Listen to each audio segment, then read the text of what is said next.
Let's begin today's story on Chila, where the Republic, for the first time in thousands of years, has just made contact with the Chiss Ascendancy.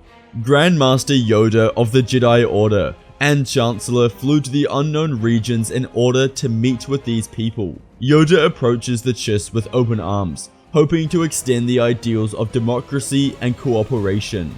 However, negotiations quickly reveal that the Chiss have little interest in joining the Republic. The Chiss are advanced but peaceful people and don't want to extend any ideas of distrust and ill will towards the Republic. They wish to remain independent and rule their own territory, but want to ensure friendly terms. Though they decline the Republic's offer of allegiance, they offer a gesture of goodwill. They send a promising individual to undergo Jedi training as a sign of respect and to further foster positive relations. This individual is Thrawn, a young Chiss who displays an uncanny understanding of the Force.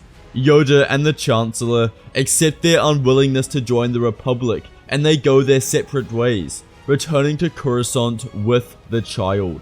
At this point, the Jedi do not understand the significance of the boy they have just received and believe him to be like any other youngling. As a boy, he showed a strong affinity for the Force, and it was clear that he had the potential to become a very powerful Jedi. After Thrawn completed his youngling training, it is decided that Mace Windu will be his Jedi Master.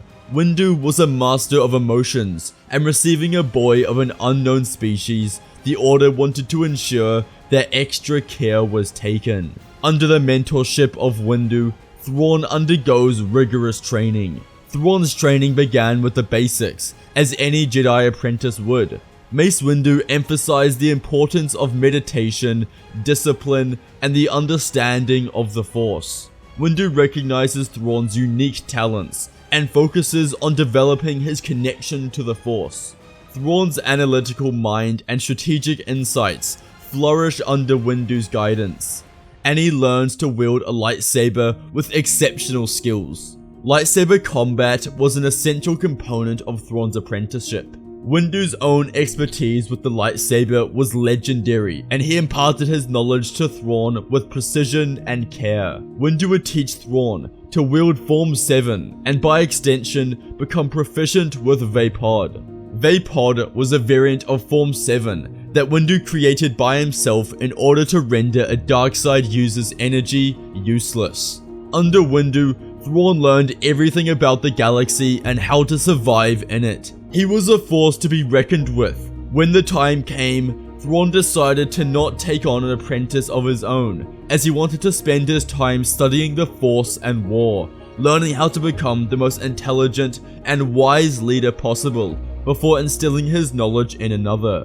When Thrawn was 37 years old, the Clone Wars erupted around the galaxy. For some time, Thrawn had an uncomfortable feeling as he sensed war looming above. His suspicions were correct. This was when Thrawn's unique talent flourished. His innate gift for strategy, combined with his proficient understanding of warfare, made him an unparalleled asset to the Jedi Order and the Republic Navy.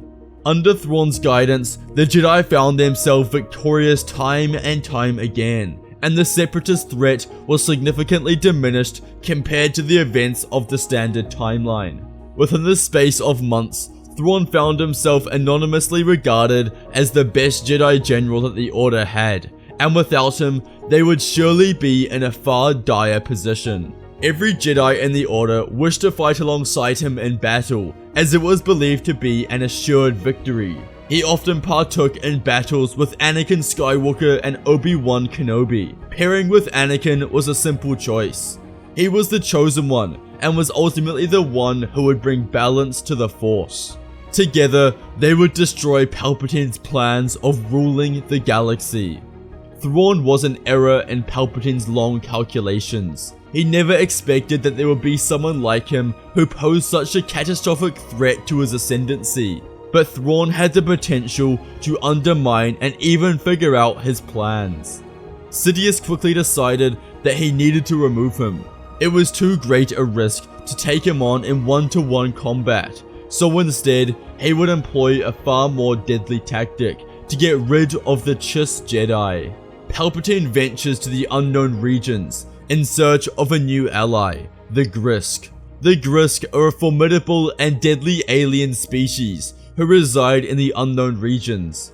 Known for their aggressive and military nature, the Grisk seek to conquer and subjugate other civilizations for their own gain. They possess advanced technology and a vast empire, utilizing their power to dominate lesser species and expand their empire. Palpatine needed this in order to draw Thrawn away from the Jedi so that he could implement his plans for the destruction of the Order.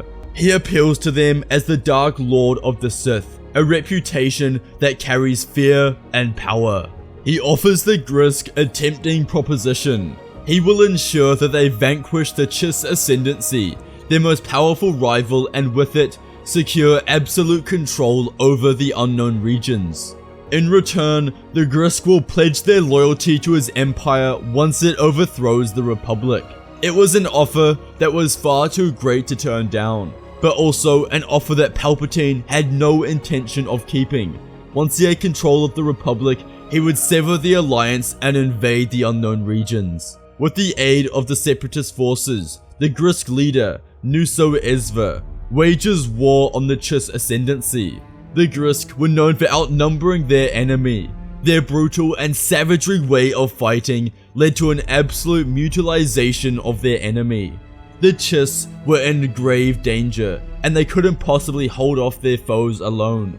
Their leaders came to a vote and decided to ask the Republic for help, because if they didn't, they would surely perish, explaining that if they protect them from this threat, then they will graciously join the Republic. The Jedi Order regrettably responded that they had already spread their forces too wide and couldn't extend even further into a territory that was too unknown to them. This left the Chiss sitting ducks, as they had no other alternative. In a final plea, the Ascendancy personally contacted Thrawn, whom they had given to the Jedi only a few decades prior. Perhaps he could help them. Thrawn grew increasingly annoyed at the Council. For this decision, the Chiss Ascendancy was gigantic and had billions of people. Through the Republic's denial of help, they had practically sentenced them to death. The thought of his people dying brought Thrawn immense sadness and determination. It was against the Jedi teachings to let the people you know you can save die. Thrawn was slowly becoming disillusioned by the current era of Jedi. He wouldn't allow this to happen. Taking his fleet, he went to the unknown regions to assist his people in combat, along with his clone troopers. He was undoubtedly disobeying direct orders from the Council on such a large scale, a decision that could cost him his position in the Jedi Order. Thrawn engages the Grisk alongside the entire Chiss Ascendancy army. The war is absolutely gigantic, covering all corners of the unknown regions. The two most powerful forces in the unknown regions are at war. Thrawn hadn't expected to find such a large Chiss army. He wondered why they even needed Jedi assistance. This was until the Grisk's military force, which was even bigger. The war raged on for months, and Thrawn was no longer pivotal in the Clone War, and they struggled to push their enemy back. It was relatively even, as they would win some battles but lose other crucial positions. Around this time, Palpatine upped his manipulation of Anakin Skywalker. He had reached his final steps of his plan, and with Thrawn out of the picture, he would implement everything now. He planted dreams of Padme dying in childbirth in Anakin, causing him to slowly bury himself in turmoil. When he searched for any clues to save her, Palpatine was right there, telling him the tale of Darth Plagueis the Wise and his cunning cure to immortality. Everything was going exactly as he had planned. During this time, as the war progressed in the unknown regions, Thrawn becomes increasingly disillusioned and absolutely aware that something was incredibly wrong. His senses were completely distorted as he struggled to come to terms with what had happened. He gains the feeling that this war was never ending, but gets an even stronger feeling that this war in the unknown regions is never meant to end. It is only a distraction. Thrawn meditated on these thoughts. During the Clone War, Thrawn had been the best general the Order had. It isn't that much of a stretch to believe that someone would lure him away from the fight, and Thrawn's arrogance would surely believe it. He's been made a fool of, his compassion used against him.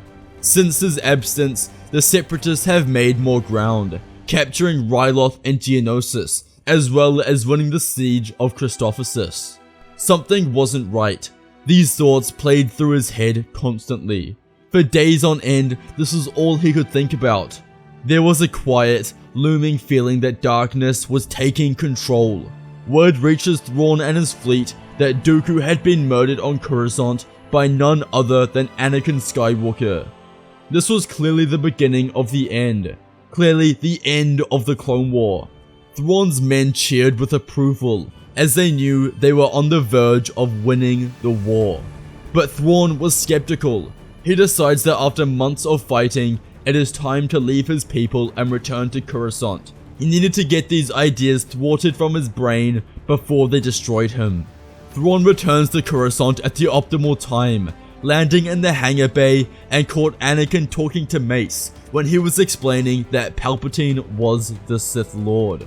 Palpatine had been waiting until he knew Thrawn was out of the Republic to set his plan in motion. He didn't expect him to return so early. The Chancellor had revealed his identity to Anakin, believing now was the perfect time, with Thrawn in the unknown regions and Yoda off-world. As Thrawn arrived to witness the conversation, he would interject with his own opinions. Prominently, when Mace rejects Anakin's plea to join him in confronting the Chancellor, Thrawn would explain to Windu that by allowing him to join them, they would be expressing their trust in the Jedi and faith that he will do what is right, but most importantly, allowing him to fulfill his Chosen One prophecy of destroying the Sith and bringing balance to the Force. Reluctantly, Mace Windu agrees and he goes along with Anakin, Thrawn, Kit Fisto, Agen Kolar and Saesee Tiin as they march for the Chancellor's office. Entering with determination, they read Palpatine his rights and explain that he will forfeit himself to the Jedi Council. With a snarl, he rises to his feet and ignites his lightsaber, explaining that they have chosen treason. He first slices down Agen Kolar and Saesee Tiin before redirecting his attacks to the others. He was most concerned with Thrawn's appearance, knowing the power he held. As Palpatine swung his blade, he was careful to not deliver fatal blows at Anakin, as he still wished for the boy to join his side. As Thrawn lunged with his lightsaber, Palpatine swiftly defended, but overestimated the strength of Thrawn's attack, causing the grip on his lightsaber to weaken. This gave Anakin the opportunity to thrust his blade with all of his might, piercing Palpatine's defenses and stabbing him through the heart. The Sith Lord was defeated. Anakin had completed his destiny and killed the Sith Lord, ending the Darkside's reign and restoring peace to the galaxy. Simultaneously, in the unknown regions, the Grisk met a swift end after reinforcements arrived. The Republic could now send their forces after the defeat of the Separatists. With the Grisk threat vanquished and the Chiss ascendancy's survival assured, a newfound era of cooperation blossomed in the galaxy. The Chiss, having witnessed Thrawn's valor and the Jedi's unwavering commitment, made a historical decision as their decline in the past almost wiped them out. The Chiss ascendancy chose to align themselves with the Galactic Republic, forging a bond that bridged the divide between their two different cultures and the broader galactic community. For the first time in the Order's history, they had a strong connection and bond to the unknown regions. It wouldn't be long until allies of the Chiss decided to join the Republic too. Back on Coruscant, the news of Palpatine's true identity became known. Mon Mothma was elected as the new Supreme Chancellor, and her first move was to give the title of Senator to representatives from the Chiss ascendancy. Thrawn was hailed as a hero of the Republic alongside Anakin Skywalker. Although Thrawn disobeyed orders, the Republic would not have won the war without his decisive choice to leave the battle in the unknown regions. Anakin had fulfilled his prophecy of defeating the Sith when he killed Sidious in his office. After the war's conclusion, Thrawn decided it was time to adopt a Padawan learner so that he could instill his knowledge into the next generation of Jedi. Thrawn chose a young Force sensitive from his own home world of Chila to be his apprentice, further expanding the bond between the Jedi and Chiss ascendancy. The galaxy was safe and at rest until a new enemy emerged from the shadows. Thank you guys for watching, I hope you enjoyed it. I appreciate the support on the recent videos. For those of you still watching, we are thinking of starting merch. Let us know what you think of this in the comments below. And as always, may the Force be with you.